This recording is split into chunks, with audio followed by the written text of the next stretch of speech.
Jayme from Cary.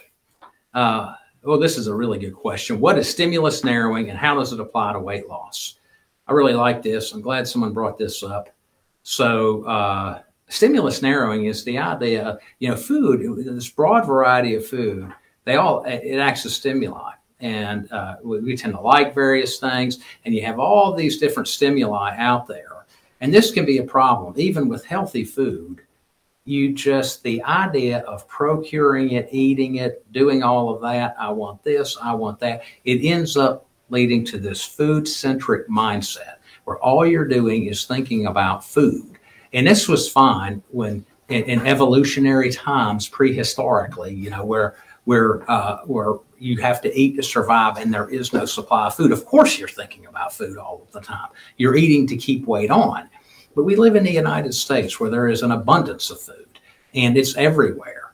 And it leads to excess consumption, whether it's healthy or unhealthy. So whether it's an unhealthy food source or whether it's a healthy food source, you can dwell so much on this stuff that you end up thinking about it all the time. You build your life around it. You're eating all the time. And then you wonder, man, how am I going to deal with this weight problem I've got? Well, part of it's dealing with that mindset. So stimulus narrowing is removing a lot of that, okay? Removing a lot of the stimuli.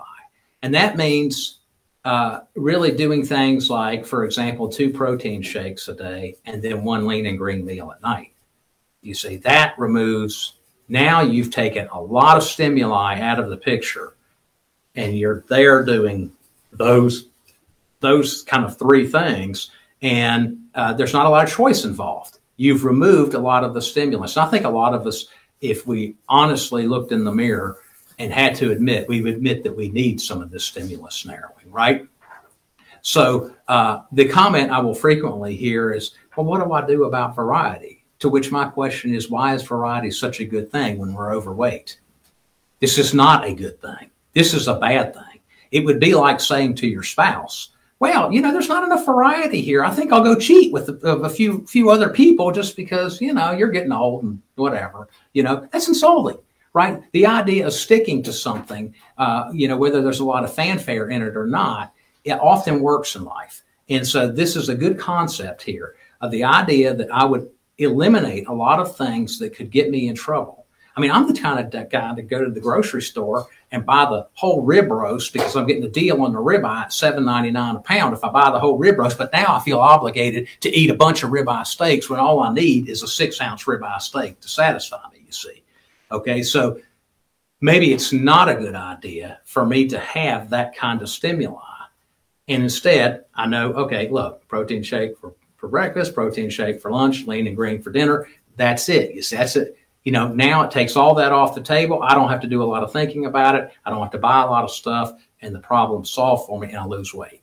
So this is what stimulus narrowing is, and I like it.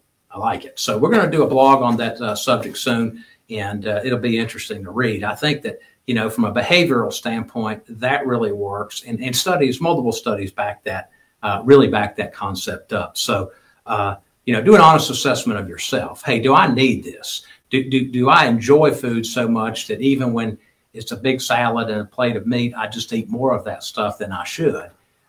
Then if that's the case, then maybe you need to consider implementing some of this sort of strategy in your own weight loss journey. So